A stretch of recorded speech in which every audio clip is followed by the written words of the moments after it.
नमस्कार, आप देख रहे हैं भारत टाइम्स न्यूज और मैं हूं आपके साथ छवि।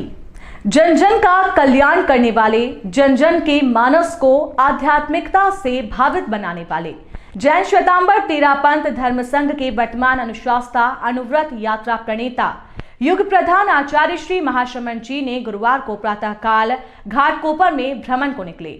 अपने आराध्य के इस भ्रमण का घाटकोपर वासियों ने पूर्ण लाभ प्राप्त किया। अनेक श्रद्धालुओं को अपने अपने घरों, व्यवसायिक प्रतिष्ठानों अथवा घर के आसपास व अपनी सोसाइटी आदि के आसपास अपने आराध्य के दर्शन करने और उनके श्रीमुख से मंगल पाठ सुनने का अवसर मिला। मानो आज उनके घर स्वयं गंगा चलकर आई थी, जिसमें वे गोते लगाकर स्वयं को धन्य बना रहे थे। जन जन पर कृपा बरसाने का आलम ये रहा कि आचार्य श्री को मुख्य प्रवचन कार्यक्रम में पधारने में सुबह के 11 बज गए।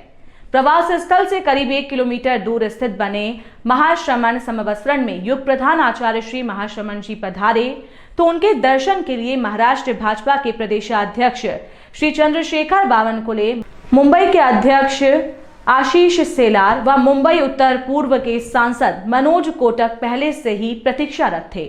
आचार्य श्री के समक्ष करबद्ध होकर तीनों गणमान्यों ने अपनी प्रणति अर्पित की व आचार्य श्री से पावन आशीर्वाद प्राप्त किया।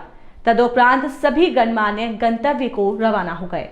महाश्रमण समवस्त्रण में उपस्थित जनता को आध्यात्मवेत्ता आचार्य श्री महाश्रमण जी ने पावन प्रतिबोध प्रदान करते हुए कहा कि मानव को जीवन जीने के लिए कितना कुछ करना होता है।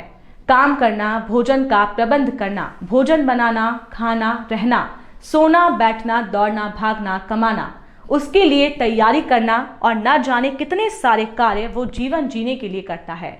वो भी ऐसे जीवन के लिए जिसका कोई भरोसा ही नहीं है, कब किसका जीवन समाप्त हो जाए, ये भरोसे की बात नहीं है।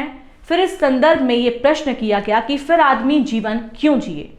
धार्मिक शास्त्रों में उत्तर प्रदान किया गया है कि पूर्वकृत कर्मों का क्षय करने व मोक्ष की प्राप्ति के लिए मानव को जीवन जीना चाहिए।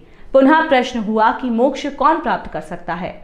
उत्तर प्रदान किया गया कि जिसके जीवन में धर्म हो, जो आत्म साधक हो, जो धर्म का आधारक हो, वो मोक्ष प्राप्त कर सकता है। आध्यात्म की साधना का परम लक्ष्य ही मोक्ष की प्राप्ति होती है। प्रति प्रश्न किया गया कि कैसा हो धर्म का आराधक, तो प्रति उत्तर दिया गया कि शुद्ध हृदय वाला हो। शुद्ध हृदय उसका होता है जो सरल हो, ऋजु हो।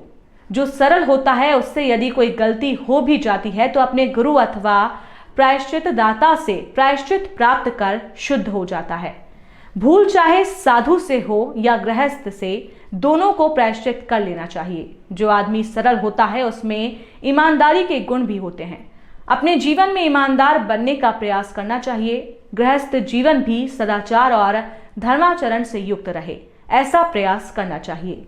माया और नशा आदमी को तिर्यंच गति का बंध कराने वाली होती है। मानव को अपने जीवन में सरलता रखने और धर्म के अनुकूल आचरण करने का प्रयास करना चाहिए।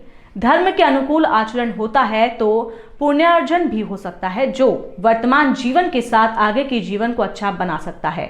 इसके लिए आदमी केवल धन का ही अर्जन ना करे, बल्कि धर्म का भी संचय करने का प्रयास करे। धर्म के संचय से वर्तमान जीवन व उसके आगे का जीवन भी अच्छा हो सकता है।